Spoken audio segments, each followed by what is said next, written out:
देखो ध्यान देना, हम लोग बात कर रहे हैं टेंजेंट एंड नॉर्मल की।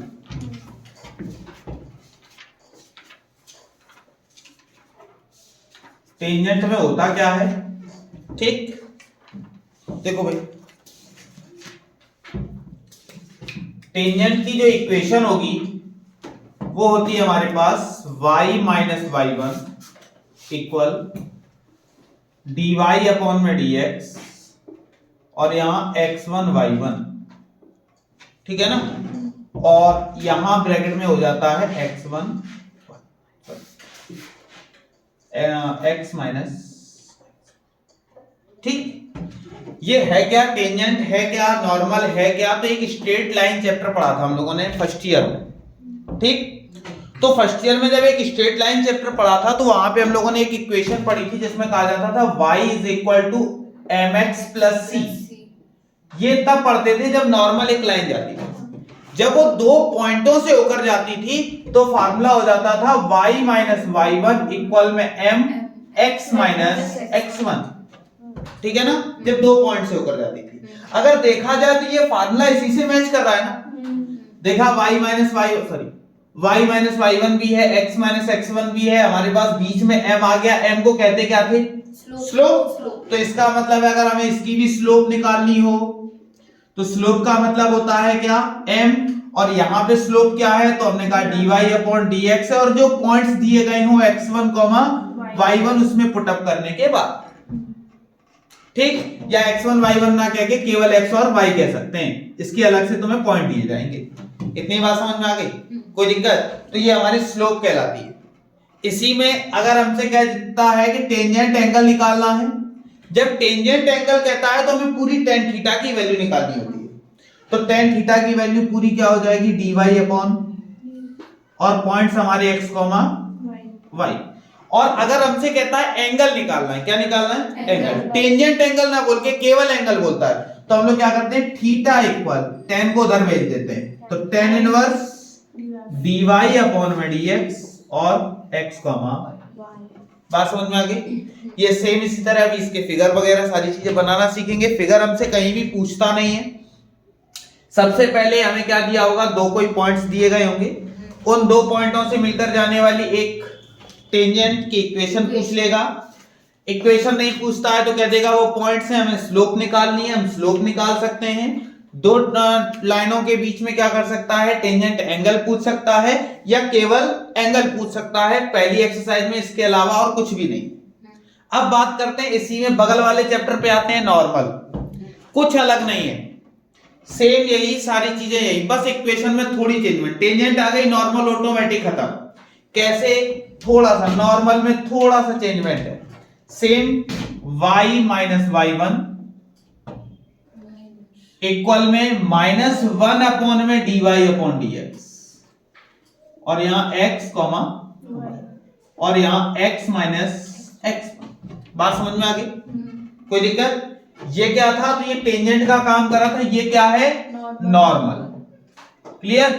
तो जब हम लोग टेंजेंट की बात करते हैं तो टेंजेंट में ये इक्वेशन होती है नॉर्मल में माइनस वन अपॉन, यानी कि इसकी इनवर्सली हो जाता है बस।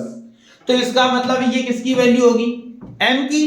तो हमने कहा भाई m कितना निकला, m मतलब स्लोप माइनस का dy बाई dx और यहां पे x, ठीक, यही हमारा tan थीटा हो गया, यही थीटा इनवर्स हो गया। बात समझ में आ गई कि नहीं आ गई, कोई दिक्कत? ठीक है, तो ये हमारा पूरा कॉन्सेप्ट हो गया इसका, ठीक। हमसे क्या पूछ सकता है, इक्वेशन पूछेगा या फिर स्लोप पूछेगा या फिर एंगल पूछता है, ठीक है ना। बस हमें यही करना होता है। सबसे पहले हमें इक्वेशन दी गई होगी, उसमें से dy अपॉन dx निकालना होता है। अगर dy dx की वैल्यू दी गई है, सो फॉर सो गुड, ठीक है ना। और अगर नहीं दी गई है तो कोई ना कोई इक्वेशन दी गई होगी, उसका डिफरेंशिएशन, क्योंकि विदाउट dy dx हम लोग इक्वेशन नहीं निकाल सकते। यानी कि हमें कोई ना कोई या तो इक्वेशन दी जाएगी, उससे टेंजेंट होता। टेंजेंट का मतलब जानते हो ना, क्या होता है, किसी, हो सकता है किसी लाइन को, किसी सर्कल को एक टच करती हुई जो लाइन जाती है उसी को हम लोग क्या बोलते हैं, टेंजेंट। केवल टच करती हुई, इंटरसेक्ट करती हुई नहीं जानी चाहिए, केवल टच करती हुई जाए। जैसे हमने बात की, ये एक सर्कल है, एक लाइन ऐसे खींची तो इस पॉइंट पर ये टेंजेंट कहलाएगी। बात समझ में आई कि नहीं है? तो ये इसका टेंजेंट पॉइंट कहलाता है। कभी कभी ऐसा भी होता है, ठीक, तो अगर केवल इतने की बात करेंगे सर्कल में केवल ये अंदर, तो अंदर ये कॉर्ड कहलाएंगे।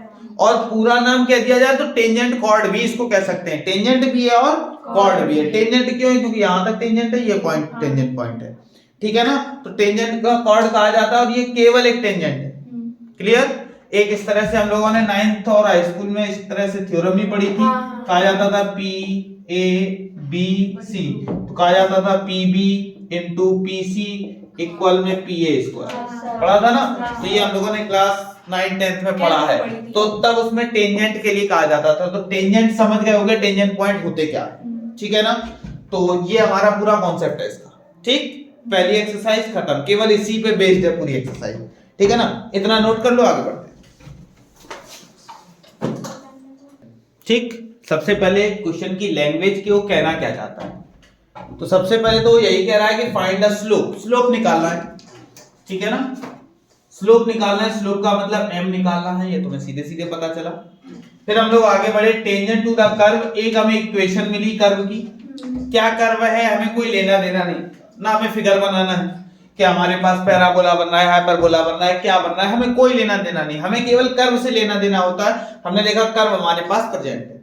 उसके बाद हमने देखा at the point whose x coordinate is 2, यानी कि एक्स कोऑर्डिनेट है वो 2 है, y की कोई बात नहीं कर रहा है। तो इसका मतलब है कि एक्स कोऑर्डिनेट अगर 2 दिया गया है तो हमने कह दिया x इक्वल 2 दिया गया है, y नहीं दिया गया तो इसका मतलब है y 0 रहा होगा। हमें तो जानकारी है नहीं, तो y को हम अपनी तरफ से 0 भी नहीं रख सकते क्योंकि x दिया गया, y की कोई बात नहीं की गई। बात नहीं की गई तो हमने एज्यूम कर लिया कि y है ही नहीं, ठीक। अब हमने देखा करेंगे क्या, तो सबसे पहले तो y equal x cube minus x plus 1। तो सबसे पहले वो स्लोप, तो स्लोप का मतलब हम डिफरेंशिएट करें। तो डिफरेंशिएट कैसे करेंगे, तो हमने देखा dy अपॉन में dx इक्वल में d अपॉन में dx देखेंगे x cube minus d upon dx देखा x हो गया प्लस d अपॉन dx देखा 1 हो गया।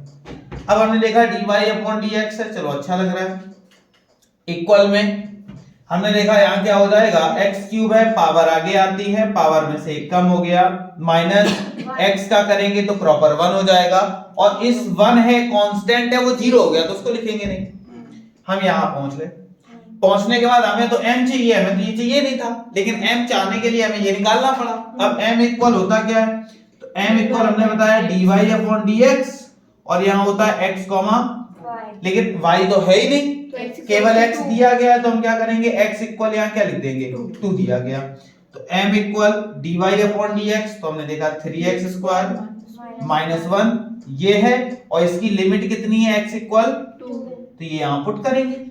तो पुट किया तो m इक्वल 3 2 की पावर 2 माइनस 1, तो m इक्वल 2 2 जा 4 4 3 जा 12 12 में से 1 गया तो 11। तो जो हमारे पास m आ गया वो 11 आ गया, और इसकी कोई यूनिट नहीं होती है, ठीक है ना। स्लोप की कोई यूनिट नहीं होती कि हम प्रॉपर उसका नाम सेंटीमीटर मीटर या कोई यूनिट होती हो, केवल m इक्वल कितना लिख देंगे 11, ठीक है। नोट कर ध्यान देना, क्वेश्चन में क्या कह रहा था, कह रहा था find the point at which the tangent to the curve. हमें एक कर्व दे रखी थी y इक्वल रूट ऑफ कितना दे रखा है 4x माइनस 3 और माइनस 1 जो है वो अलग है। तो हमने सबसे पहले क्या किया, यहाँ पे लिखा y इक्वल हमारे पास है रूट के अंदर 4x माइनस 3 माइनस 1, और इसमें जो x और y है वही x1 और y1 का काम करते हैं, ठीक है ना। जो हमारे पास x और y है वो किसका काम करेंगे, x1 और y1 का। तो हमने देखा भैया, तो यहाँ पे इक्वेशन एक और बन जाएगी क्या, y1 equal root of 4x1 minus 3 और माइनस का 1। दो इक्वेशन हमारे पास प्रॉपर तैयार। मैंने ऐसा क्यों लिखा, क्योंकि हमें dy dx चाहिए, और ये क्यों लिखा, क्योंकि हमें x और y की वैल्यू भी चाहिए। क्यों चाहिए, क्योंकि वो पूछ ही रहा है हमसे, पॉइंट्स पूछ रहा है। पॉइंट्स का मतलब है x1 भी पूछ रहा है और y1 भी पूछ रहा है। तो वो निकलेगा कैसे, तो हमने कहा भाई इसका डिफरेंशिएट करवाओ। सबसे पहला काम हमारा है डिफरेंशिएट करवाना। तो हमने देखा डिफरेंशिएट करवाया, तो देखा dy अपॉन में dx हो गया। यहाँ क्या किया, d upon dx root of 4x minus 3 minus d upon dx of, तो अब हमने देखा यहाँ हो गया dy अपॉन में dx, यहां क्या करेंगे तो हमने देखा 4x minus 3 whole of power 1/2 लिख सकते हैं, और यहाँ minus D upon D x जैसा था वैसा बना दिया। अब डिफरेंशिएट करवाते हैं, तो हमने देखा dy by D x equal power आगे आएगी तो 1/2 आगे आ गया, पावर में से एक कम करेंगे तो 4x माइनस 3 की पावर माइनस 1/2 हो गया, तो उसको नीचे ले आओ डायरेक्ट, तो नीचे लेकर आए तो प्लस का हो जाएगा कितना 4x माइनस, और फिर से दोबारा इसका करवाएंगे तो दोबारा करवाएंगे तो ओनली 4 बचेगा, और माइनस 1 का क्या हो जाएगा 2 से ये कैंसिल किया 2 हो गया। तो हमने देखा dy अपॉन में dx इक्वल में 2 अपॉन में कितना हो गया 4x माइनस, वो भी किसके अंदर रूट। फिर हमने कहा ये dy dx कहलाती क्या है भाई स्लोप, तो स्लोप हमें दे रखी है कितनी 2/3, तो dy dx की जगह पे कितना 2/3 और इक्वल में 2 अपॉन में रूट के अंदर 4x माइनस 3, देखा 2 बन गया। क्लियर, ज्यादा हो तो क्रॉस क्या करवा दो, तो हमने देखा 1 का इसके साथ हुआ तो हमने यहाँ देखा कितना हो जाएगा रूट के अंदर 4x माइनस 3 और इक्वल में 3 का 1 के साथ होगा तो कितना हो गया। अब रूट हटाना है तो रूट हटाने के लिए स्क्वायरिंग ऑन बोथ साइड, तो स्क्वायर से रूट कैंसिल हो गया, तो हमारे पास बचेगा 4x माइनस 3 और यहाँ हो जाएगा 9। इस 3 को उधर ले जाएंगे तो हमने देखा 4x इक्वल 9 प्लस 3 हो गया, यानी कि 4x इक्वल 12 हो गया, x इक्वल 12 अपॉन 4 हो गया, x की वैल्यू 3 आ गई, यही हमारी वैल्यू किसकी कहलाएगी x1। क्लियर, अब जब x1 ये हो गया उठा के कहां रख दो इस इक्वेशन में, काय की वैल्यू आ जाएगी y1 रखते हैं भाई, तो हमने देखा y1 इक्वल रूट ऑफ देखा 4 इंटू x1, तो x1 कितना है 3 माइनस 3 और यहाँ पे हमारे पास माइनस 1, ये रूट के बाहर है, तो देखा y1 equal root of 12 minus 3 equal में माइनस 1।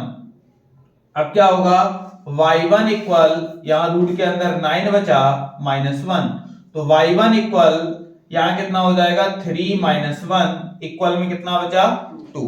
तो हम कह सकते हैं कि जो x1 y1 होंगे वो कितने आ जाएंगे, तो x1 की वैल्यू 3 थी और y1 की वैल्यू 2, यही हमारा क्या हो जाएगा आया कि नहीं आया, कोई दिक्कत नोट कर।